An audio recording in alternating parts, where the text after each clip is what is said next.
All right, everybody. PEL Power Rankings, Quarter 3.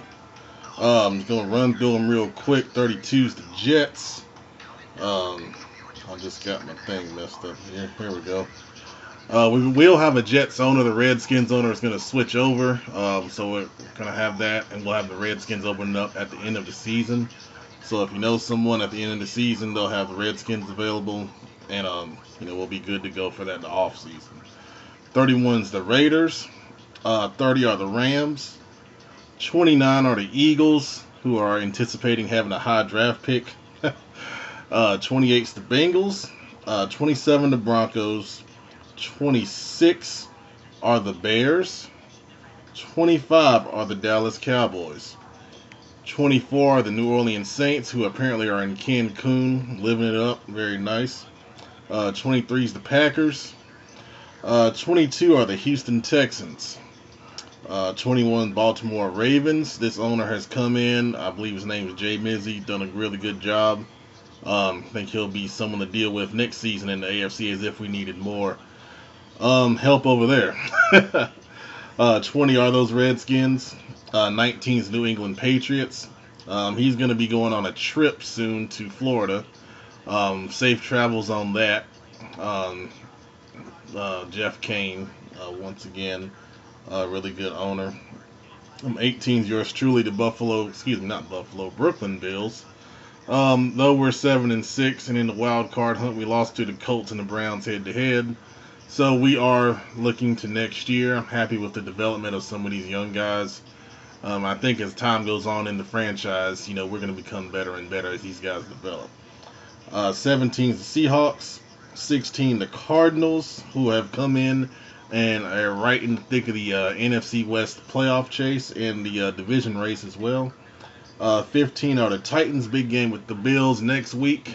Loser leave town match as far as the wild card goes, I believe. 14 are the Panthers. 13 the Falcons. 12 Buccaneers, all three of them really close. They kind of beat up on each other in that NFC South race. 11 are the Chargers, who I still think are going to find a way to get into the playoffs somehow.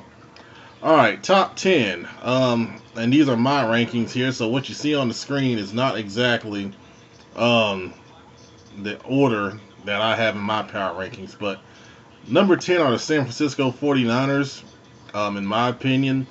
7-5 on the season. We'll take a real quick look at how their team is shaping up so far this year. Once my internet decides to work like it normally does. Of course, they got the young C.J. Beathard up as their starting quarterback, who's doing a pretty decent job. The young rookie at running back we saw earlier this year, Christie. And then Josh Malone has already over 1,000 yards this year. The stories that you see are from the last Madden. I need to go in and kind of clean those out. But then on defense, you see Reuben Foster's their leading tackler. And then you look at the division, they're all right there. The Cardinals, 49ers, and Seahawks are all right there in that playoff race. Number 9, I have the New York Giants in the power rankings. And the Giants, I believe, are going to end up winning the NFC East once again. I've got a new Eagles owner, and then we've got the Cowboys and the Redskins, who pretty much have given up already. And like I said, my plan here is to show you the kind of stat breakdown for each team, but my computer is normally faster than this, but of course it's deciding to be a little slow here. But yeah, we got the Giants. You see they're 8-4 at this version of Daddy Leagues. And the big thing with them is they go on to Davis Webb at quarterback. He's had a good year. Odell Beckham, the leading receiver, but he's got, a lot of good receivers there with Shepard, Marshall, and Ingram. And then B.J. Goodson, the leading tackler on defense. Collins is a good player, as well as a couple other of those guys listed there. So overall, I think the Giants win the NFC East and continue to be a threat going down the stretch here. At number 8, I've got the Cleveland Browns. We recently played them in a tight game, and they won 21-14. Had some things in that game that I was disappointed in that happened, but you know what can you do? And I am so this really worked well when I tried it the other day, but now my internet's being really slow, and of course the best laid plans are not going the way I want them to go. But I can tell you from my experience with Cleveland, they have Kaiser at quarterback, and he's scattershot at best. I know in a lot of other leagues that people are not too happy with him, with the way he does, with his consistency in throwing the football. And of course they got Duke Johnson at running back, who it doesn't seem like it matters who the hell they have at running back. They find a way to get it done either way. And then Kirksey on defense is the big problem that you have to deal with, because he's one of those linebackers that seem to have that super scion ability to jump and intercept passes that are directed 20 yards downfield. Yet when I try to do the same thing with any of my linebackers, it's not possible. So, it is what it is. But, that's the Browns for you. And finally, as you can see on the screen, here's their stats. Kirksey with 10 interceptions on the season. It's a very impressive stat for sure. And then Duke Johnson ran for over 100 yards against us, and they have a pretty balanced receiving attack here. I'm going to cut trying to show stats on this because it's fairly frustrating. And I don't know why it's being slow now. But number 7 are the Colts.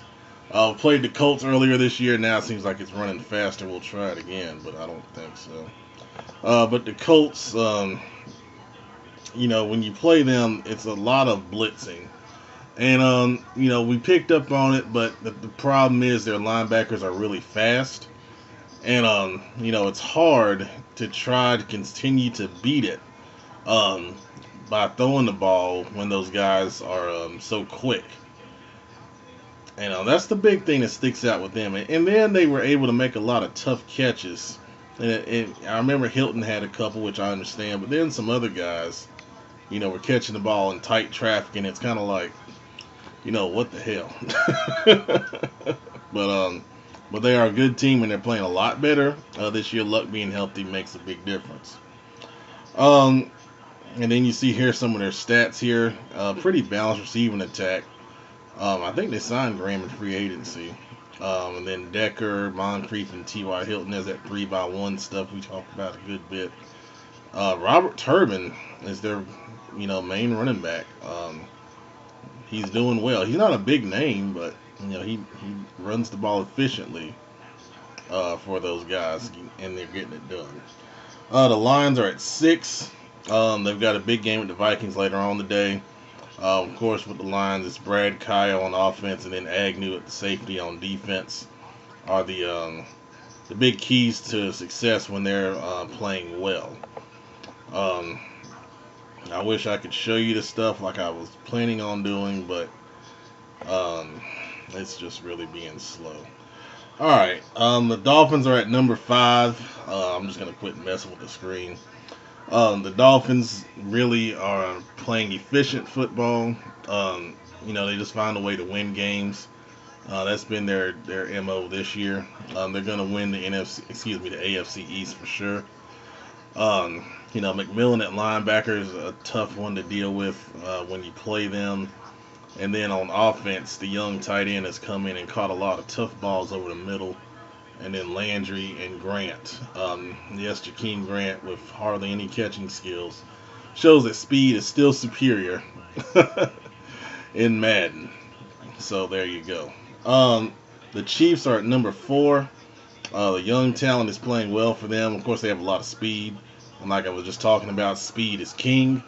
When you got that, you can kind of cover up a lot of deficiencies. And the Chiefs have played well overall. 3 are the Jaguars. I think they had a tough game. I don't remember if it was here or not. But they had a tough game the other day.